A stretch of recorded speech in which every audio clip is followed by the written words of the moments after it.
Hello student, कैसे हैं आप सभी।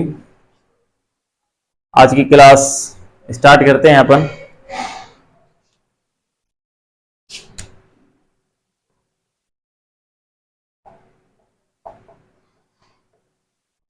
सेकंड चैप्टर अपना कल कंप्लीट हो गया था। आज पढ़ते हैं हम चैप्टर थर्ड और नाम है इसका सीक्वेंस या फिर अनुक्रम। सीक्वेंस या अनुक्रम, ठीक है। आपका यूनिट फर्स्ट ही चल रहा है, ये अभी ये यूनिट फर्स्ट में चल रहा है आपका सब, ठीक है। जो पिछले दो चैप्टर पढ़े हमने, है ना, वो भी आपका यूनिट फर्स्ट से ही था। और जो ये थर्ड चैप्टर है इसका थोड़ा सा पोर्शन, यानी कि जो अनुक्रम तक का पोर्शन है वो आपका फर्स्ट यूनिट में है। उसके बाद जो सबसीक्वेंस है वो आपका सेकंड यूनिट से स्टार्ट हो जाता है, वो सबसीक्वेंस, ठीक है। सीक्वेंस या अनुक्रम, तो इसका डेफिनेशन देखिए पहले, परिभाषा। डेफिनेशन या परिभाषा,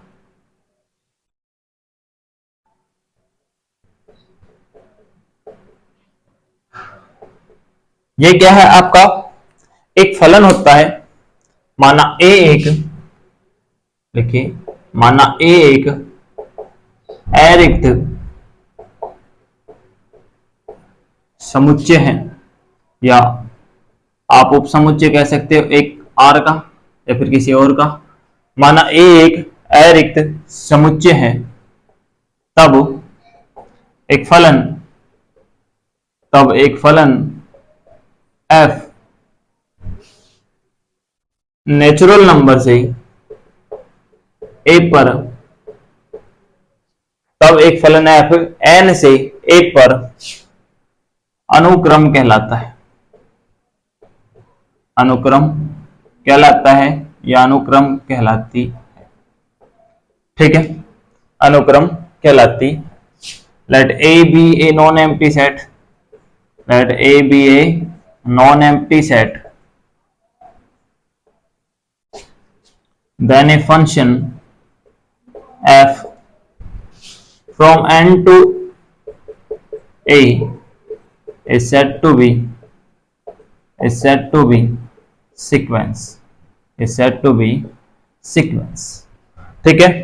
कहने का मतलब है कि आपके पास एक फंक्शन है, ठीक है, और ये एक सेट है, कौन सा, नेचुरल नंबर का, और एक ये दूसरा सेट है जिसको आप एक के नाम से कह रहे हो, ठीक है। तो यहां से जो फंक्शन डिफाइन होगा, जो फलन आपका f डिफाइन हो रहा है ना, उस फलन को क्या कहेंगे हम, उस फलन को क्या कहते हैं हम, ये फलन जो होता है, ये कौन सा फलन होता है, ये सीक्वेंस होती है। कौन सा फलन है ये, सीक्वेंस का।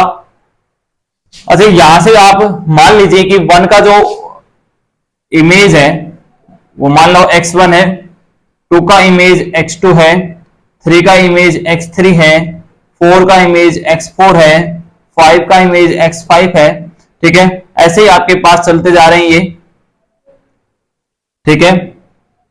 अच्छा, ये जरूरी नहीं है कि यहाँ पे ये जो x1 x2 x3 x4 x5 ये जितने भी इमेज हैं, वो ऐसा जरूरी नहीं कि ये सारी अलग अलग आ रही हो सकता है कि कुछ x1 कुछ xi xj के इक्वल हो सकते हैं, कुछ xr कुछ xs के इक्वल हो सकते हैं, ठीक है। तो ऐसा इनका डिस्टिंक्ट होना जरूरी नहीं होता है, ठीक है, ओके। तो जो ये फंक्शन होता है, इस फंक्शन को क्या कहते हो आप, सीक्वेंस कहते हो। इसका जो अनुरूपण है या इसका जो फॉर्मेशन है या फिर इसको डिनोट करने का जो तरीका है वो क्या होता है, इसको हम लिखते हैं इस तरह से। इसको लिखा जाता है x1, या फिर आप इसको ऐसा लिख सकते हो f(1), f(1), f(2), f(3), f(4), f(5), f(6) and so on. f1 का इमेज क्या है यहाँ पे, x1, x2, x3, x4, x5, x6 and so, ठीक है। और इनको एक नोटेशन दिया जाता है, उस नोटेशन को आप इस तरह से यूज करते हो, या तो इसे ये या फिर इसको इस तरह से भी यूज किया जा सकता है, ठीक है। तो दो नोटेशन है आपके पास सीक्वेंस के, एक तो ये नोटेशन है और दूसरा ये नोटेशन है। इन एक्शन का मतलब है इस xn का मतलब होता है nth टर्म। इस xn का मतलब क्या होता है? nth term of sequence, nth term of sequence. ये सीक्वेंस का nth टर्म कहलाता है। जो अपना xn है ये सीक्वेंस का कौन सा टर्म है? nth term. ठीक है, तो समझ में आई ये चीजें। तो सीक्वेंस क्या होती है कि आपके पास एक सेट ऑफ नेचुरल नंबर से डिफाइन किसी सेट के ऊपर एक फलन क्या कहलाता है? आपका सीक्वेंस कहलाता है। ठीक है, और इसे आप, अच्छा इसका एक चीज और, यहाँ पे जो सीक्वेंस होती है उन सीक्वेंस का जो डोमेन होता है यानी कि प्रांत, वो हमेशा ही क्या होता है? सेट ऑफ नेचुरल नंबर रहता है। हमेशा ही ये जो प्रांत रहेगा ये सेट ऑफ नेचुरल नंबर रहेगा, इसके अलावा कोई और प्रांत नहीं होता है सीक्वेंस का। अब ये जो आपका पास ए सेट है यानी कि जो ये आपका सह प्रांत है, इस सह प्रांत पे डिपेंड कर, जैसे कि सह प्रांत यदि रियल नंबर का सबसेट है, यानी जो ए है वो किसका सबसेट हुआ? यदि ए सबसेट हुआ किसका? रियल नंबर का, तो इसका मतलब जो आपका ए जो सीक्वेंस है ये एफ, ये कैसी कहलाती है? वास्तविक अनुक्रम कहलाती है। ये क्या कैसे अनुक्रम है? ये वास्तविक अनुक्रम है या फिर रियल सीक्वेंस है। ठीक है, यदि ये ए सबसेट है किसका? कॉम्प्लेक्स नंबर का। यदि ए किसका सबसेट है? कॉम्प्लेक्स नंबर का है, तो इसको कहते हैं सम्मिश्र अनुक्रम। क्या कहते हैं इसे? सम्मिश्र अनुक्रम। ठीक है, आई बात समझ में? तो आपने देखिए एक्चुअली क्या होता है कि जो फंक्शन होते हैं वो रियल वैल्यूड फंक्शन है, कॉम्प्लेक्स वैल्यूड फंक्शन है या वेक्टर फंक्शन है, वो सब कुछ जो डिपेंड कर रहा होता है वो उसके सहप्रांत पे डिपेंड कर रहा होता है। सहप्रांत जिसका भी सबसेट बनता है उसी का फंक्शन वो बन जाता है। जैसे ये सहप्रांत यदि आपका वास्तविक संख्याओं का समुच्चय है तो इसे रियल वैल्यूड फंक्शन कहते हैं। यदि ये सहप्रांत आपका सम्मिश्र संख्याओं का समुच्चय यानी कि कॉम्प्लेक्स नंबर का सबसेट है तो इसे सम्मिश्र फलन कहते हैं। ये सबको क्लियर है ना? ये डेफिनेशन आपके पास सीक्वेंस का, तो ये सीक्वेंस का डेफिनेशन है, तो आप इसको नोट कर लीजिए। ठीक है, चलिए आगे।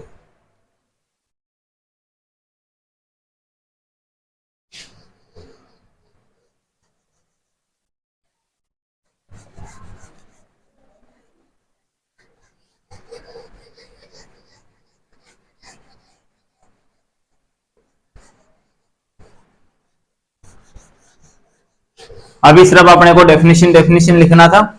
ठीक है, अब उसके बारे में, सीक्वेंस के बारे में थोड़ा लिखवाते हैं। कुछ यहाँ पे पॉइंट लिखिए ना। फर्स्ट पॉइंट लिखिए, यदि, साथ साथ लिख लें, यदि ए वास्तविक संख्याओं का उपसमुच्चय है, या फिर आप डायरेक्ट ये लिख सकते हो आप, यदि ए सबसेट ऑफ आर, तब फंक्शन या फलन n से a पर या f such that n to a, ऐसा ही लिखे डायरेक्ट, वास्तविक अनुक्रम is known as real sequence, या रियल नंबर सीक्वेंस कह सकते हो आप, रियल नंबर सीक्वेंस। ठीक है, यदि a सबसेट R है तब फलन f such that n to a वास्तविक संख्याओं का अनुक्रम कहलाता है। वास्तविक संख्याओं का अनुक्रम कहलाता है। यहां पे दूसरा लिख लीजिए, यदि a सबसेट है सम्मिश्र संख्या यानी कि कॉम्प्लेक्स नंबर का, then f such that n to a is known as sequence of complex number, sequence of complex number, sequence of complex number, तब इसे सम्मिश्र संख्याओं का अनुक्रम कहा जाता है। तब इसे सम्मिश्र संख्याओं का अनुक्रम कहा जाता है। नंबर थर्ड, तीसरा पॉइंट, अनुक्रम का प्रांत हमेशा ही n होता है। Domain of sequence is always n, यानी कि set of natural number. Domain of sequence is always n। Next बात करें, ठीक है, बस ये आपके पास 3 पॉइंट थे ना। उसके बाद अब कुछ नोटेशंस वगैरह आते हैं, तो यहाँ पे हेडिंग डाल लें रिप्रेजेंटेशन, या फिर आपके पास उसका फॉर्मेशन, ऐसा कह सकते हो आप, रिप्रेजेंटेशन, रिप्रेजेंटेशन ऑफ सीक्वेंस, अनुक्रम का अनुरूपण, अनुक्रम का अनुरूपण, अनुक्रम का अनुरूपण। ठीक है, तो देखिए लिखो इसमें, यदि f n से a पर वास्तविक अनुक्रम है, f n से a पर वास्तविक अनुक्रम है, तब इसे निम्न प्रकार परिभाषित किया जाता है, निम्न प्रकार अनुरूपित किया जाता है।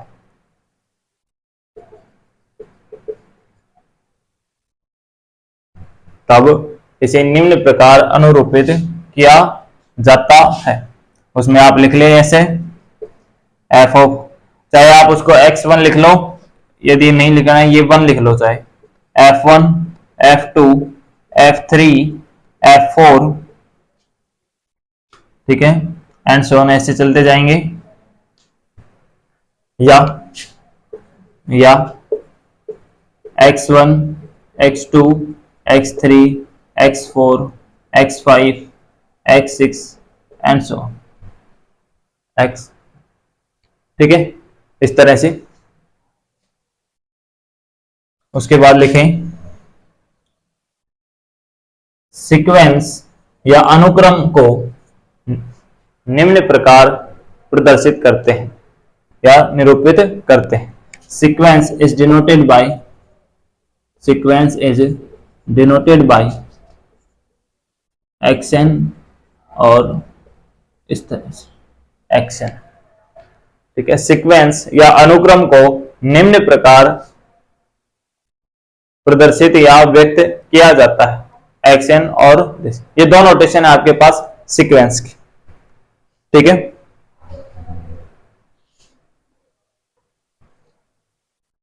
आपको यदि वो ये वाला फॉर्म ये बनाना है तो आप ये बना सकते हो, ठीक है।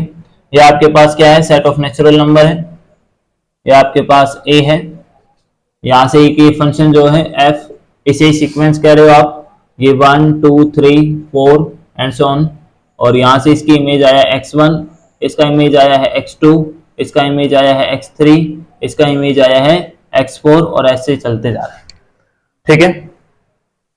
ये क्या है आपके पास सीक्वेंस है, f natural number two a क्या है, ये आपके पास सीक्वेंस या अनुक्रम, सीक्वेंस या अनुक्रम। हो गया नोट, कर लो, चले आगे।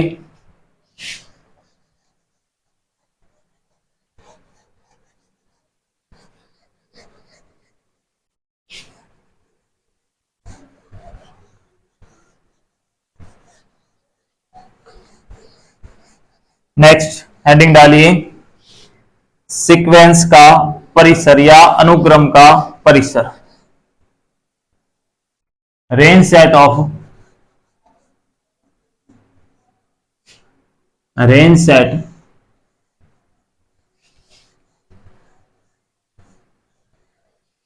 Of sequence, range set of sequence,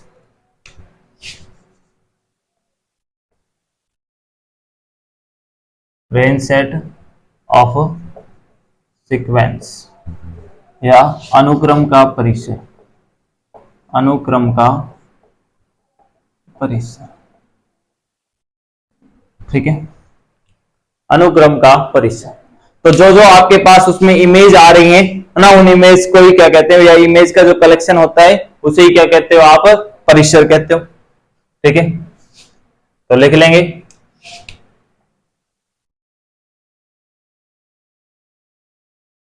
set of image set of image of sequence is said to be range set is said to be range set of sequence range set of sequence. It is always subset of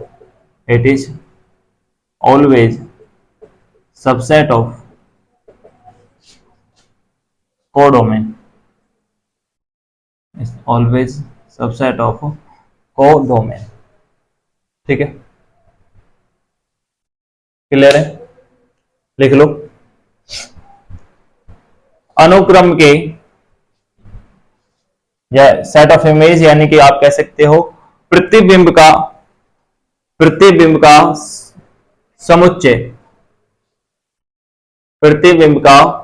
समुच्चय अनुक्रम का परिसर कहलाता है। प्रतिबिंब का समुच्चय अनुक्रम का परिसर कहलाता है। यह हमेशा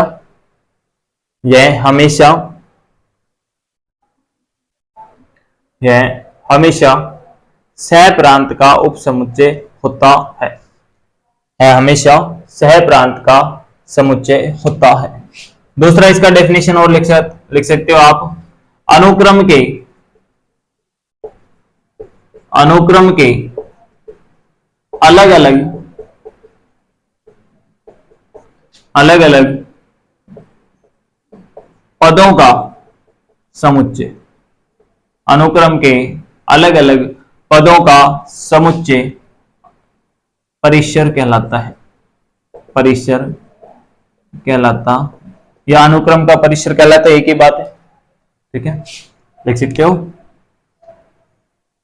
set of distinct terms of sequence is known as range set ठीक है, इसे ही आप क्या कहते हो, रेंज सेट कहते हो। ठीक है, यहीं पे एक नोटेशन लिख लें, जो ये आपके पास xn है ना, इसको भी लिख लें, ये क्या है आपका nth term of sequence,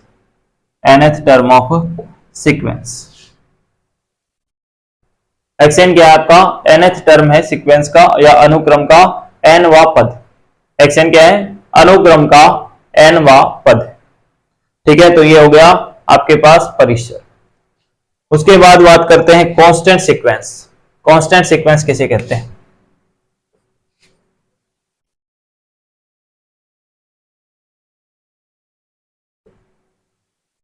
constant sequence या अचर अनुक्रम।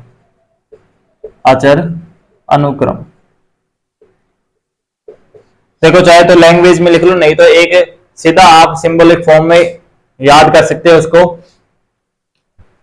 क्या लिखें, ऐसा लिख दें। चलो पहले लैंग्वेज लिख लेते हैं। अचर अनुक्रम क्या कहते हैं? यदि अनुक्रम के परिसर में केवल एक बिंदु हो, केवल एक अवयव हो, तब अनुक्रम अचर अनुक्रम कहलाती है। आप इंग्लिश में लिख सकते हो इफ रेंज सेट। चलो मैं बोल देता हूं, आप लिख लिए। कांस्टेंट सीक्वेंस क्या होती है? If range set of sequence contain only one element, then sequence is known as constant sequence। ठीक है, आप इसको ऐसे लिख सकते हो, दैट इज करके xn is equal to c, xn is equal to C for all n belongs to natural number, यानी कि नेचुरल नंबर के हर एक बिंदु के लिए इस सीक्वेंस का जो टर्म है वो किसके बराबर आ रहा है, सी के बराबर आ रहा है, तो हम इसे क्या कहेंगे, कांस्टेंट सीक्वेंस कहेंगे। ठीक है, जैसे आपके पास जो भी है 1 2 3 4 5 और यहाँ पे आपके पास मान लीजिए सी है, तो इसका इमेज ये है, इसका भी इमेज ये है, इसका भी ये है, इसका भी ये है, और यहाँ से इधर आने वाली सारी सीक्वेंस जो है उन सबका जो इमेज है वो क्या है, सी है।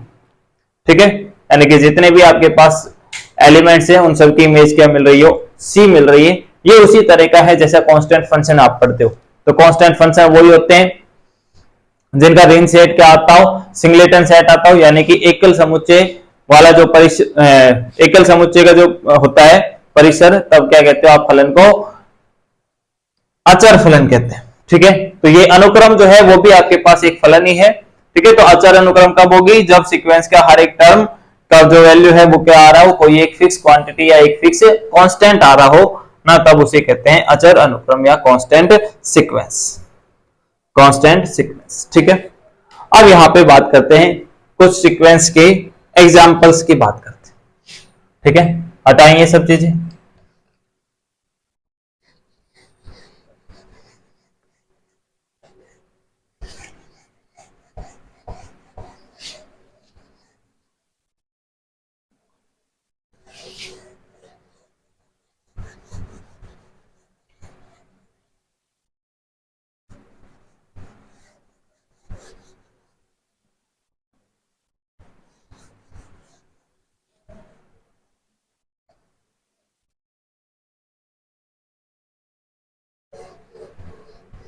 यस, अब देखिए एग्जांपल्स है ना, सीक्वेंस के एग्जांपल, एग्जांपल लिख लीजिए, example of sequence, example of sequence, sequence के उदाहरण। देखो पहला एग्जांपल लिख लो, ये एग्जांपल लिखिए, X N is equal to minus one to the power N, minus one to the power N. ठीक है, दूसरा लिखिए, इस वाले को, इस लाइन को ना पूरी ब्लैंक रहने दो, ठीक है, इसको खाली रहने दे। नेक्स्ट यहां पे लिखे X N is equal to minus one to the power N upon N. Number third लिख लीजिए, X N is equal to minus one to the power N into N. Number 4 लिख लीजिए, X N is equal to N. Number 5, X N is equal to minus N, X N is equal to 1 plus minus one to the power N upon N. Number 7, x N लिख लीजिए, आपके पास क्या है, ये unit place of 7 to the power N. ठीक है, x N का जो वैल्यू है वो आपके पास क्या है, चलो मैं यहाँ पे ऐसे लिख देता हूँ इसको, सीक्वेंस का टर्म में एक्स एन बराबर आपके पास क्या है, unit place of 7 to the power N. ठीक है, तो यहां से जो भी सीक्वेंस बनेगी वो बन जाएगी। एक दूसरा एक्स एन लिख लीजिए आपके पास, थोड़ी ब्रांच में चले जाते हैं, इसका वैल्यू 2 आएगा इफ एन कैसा हो, प्राइम नंबर हो, इफ एन प्राइम नंबर, और एन आएगा इफ अदरवाइज एन। ठीक है, यदि एन प्राइम नंबर नहीं है, प्राइम का मतलब आप जानते हो अभाज्य संख्या, ठीक है, एन प्राइम या अभाज्य है तब तो इसका वैल्यू 2 आएगा, अदरवाइज इसका वैल्यू जो आपके पास रखे हुए वैल्यू वही वैल्यू आएगा सेम। ठीक है, प्राइम नहीं है तो। ठीक है, उसके बाद और बात कर लेते हैं, X N is equal to कुछ बात यहां लिख लो आपके पास, चलो कुछ ये लिख लें, 2 लिख लिया जाए, है ना, 2 लिख लो, या कोई भी कांस्टेंट, है ना, कोई भी कांस्टेंट लिख लीजिए, if N is odd, clear, और यहाँ पे लिख लो आप कोई दूसरा कांस्टेंट, यदि इसको C1 लिख लेते हो, इसको C2 लिख लेते हो, if N is even, N is even. ठीक है, ये C1 C2 क्या है, कांस्टेंट है, यहाँ पे लिख देता हूं, C1 C2 क्या है, कांस्टेंट है, C1 C2 क्या है, कांस्टेंट। अब देखिए यदि इनके परिसर लिखने हैं, यदि इनके क्या लिखने हैं, आपको परिसर लिखने हैं, तो देखिए परिसर क्या आएगा। इसके परिसर लिखने से पहले मैं आपको यहाँ पे कुछ इसके टर्म्स लिख देता हूं कि इसके टर्म्स किस तरह से आएंगे। तो देखो n बराबर जैसे आपने 1 रखा, n बराबर 1 रखोगे तो -1 की पावर 1 यानी कि क्या आएगा, -1। फिर 2 रखोगे तो -1 की पावर 2 क्या आएगा आपके पास, +1। फिर उसके बाद -1, फिर +1, फिर -1, +1, -1, +1, इस तरह से आपके पास चलता जाएगा, इस तरह से आपके पास चलता जाएगा। ठीक है, इसका यदि आपको टर्म लिखना है तो देखो जब n बराबर 1 रखा तो यहां पे आपके पास बन गया माइनस, और नीचे n बराबर 1 तो यानी कि आपके पास वैल्यू आ गई -1। नेक्स्ट n बराबर 2 रखोगे तो -1 का स्क्वायर यानी कि +1, ठीक है, और नीचे 2। नेक्स्ट -1 की पावर 3 यानी कि -1 और नीचे 3। फिर उसके बाद आएगा 1/4, -1/5, 1/6, -1/7 एंड सो ऑन, ये इस तरह से चलता जाएगा। ठीक है, तो ये जो हम लिख रहे हैं ये क्या लिख रहे हैं, टर्म्स लिख रहे हैं। इस सीक्वेंस का फर्स्ट टर्म -1 है, सेकंड +1 है, फिर थर्ड -1, फोर्थ +1, फिफ्थ जो है -1, सिक्स्थ जो है +1। इसी तरह first term -1, second 1/2, third -1/3, fourth 1/4, fifth -1/5। इसकी बात करें तो देखो n बराबर जैसे 1 रखोगे तो यानी कि माइनस हो जाएगा, तो यहाँ पे पहला टर्म आएगा -1। नेक्स्ट वाला जो टर्म आएगा आपके पास 2 आएगा। नेक्स्ट आएगा -3, उससे 4, फिर उसके बाद -5, +6, -7, +8, -9 एंड सो ऑन, इस तरह से चलते जाएंगे। इसमें बात करें तो n बराबर 1 रखते जाओ, 1 रखोगे तो 1, 2 रखोगे तो 2, 3 रखोगे तो 3, 4 पे 4, 5 पे 5 और 6 पे 6। इसमें बात करें तो इस पे क्या आएगा, -1, -2, -3, -4, -5 एंड सो ऑन। इसमें बात करें तो देखिए पहला टर्म क्या आएगा, 1 प्लस -1 की पावर 1 यानी कि -1 और नीचे भी 1, तो 1 - 1 क्या बन गया, 0।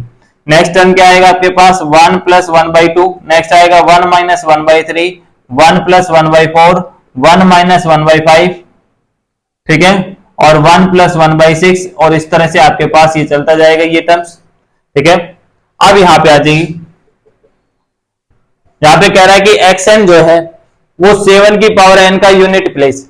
यूनिट प्लेस का मतलब कि इकाई अवयव, इकाई प्लेस पे जो भी एलिमेंट है वो। तो देखो n बराबर जैसे मान रखोगे तो 7 की पावर 1, ठीक है, 7 की पावर 1 यानी कि क्या आएगा, 7। तो 7 का यूनिट प्लेस क्या है, 7।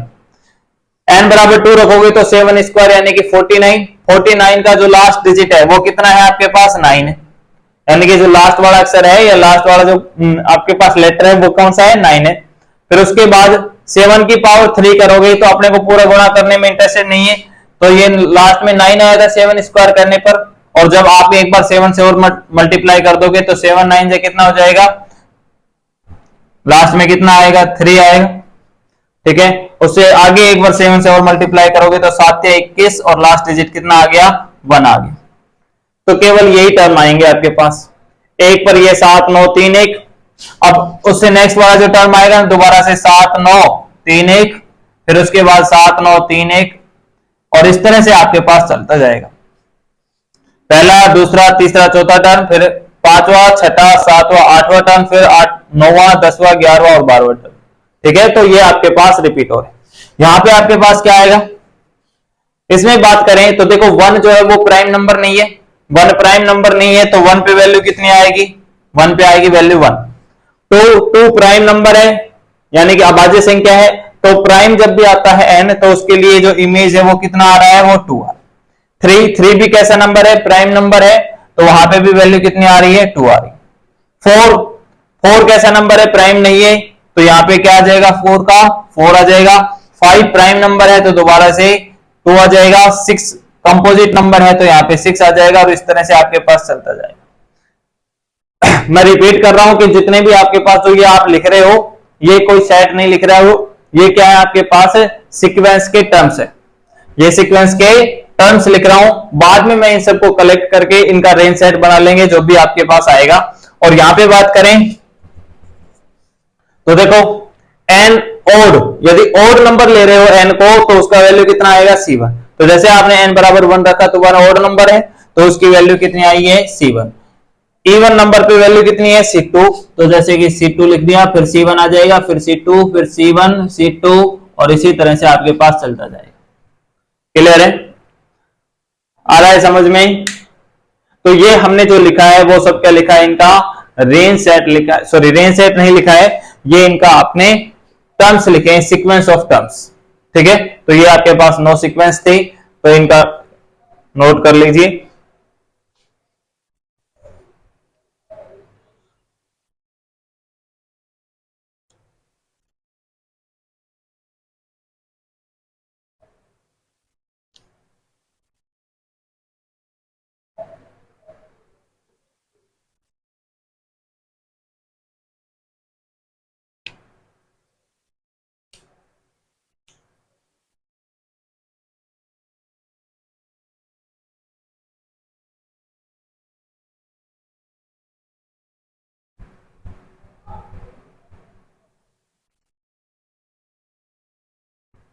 और सीक्वेंस यदि एक 10वां सीक्वेंस और लिखना चाहते हो तो लिख लो, चलो एक 10वां सीक्वेंस, इसको मैं हटा रहा हूं, यहाँ पे लिख देता हूं, जो 10वां सीक्वेंस है वो 10वां सीक्वेंस लिख लेना आप यहाँ पे, sequence X N is equal to 1/n, और इसके अंदर जो रेंज आएगा या टर्म्स आएंगे, पहला आएगा 1, फिर 1/2, फिर 1/3, 1/4, 1/5, 1/6 एंड सो। ठीक है, ये आपके पास हटाएंगे।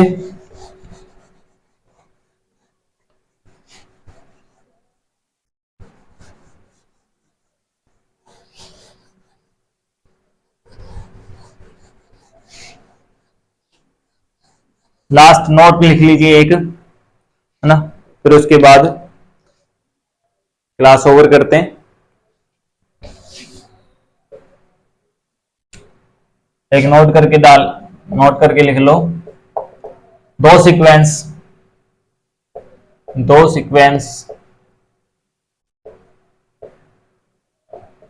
एक्स एन तथा Y N are said to be equal,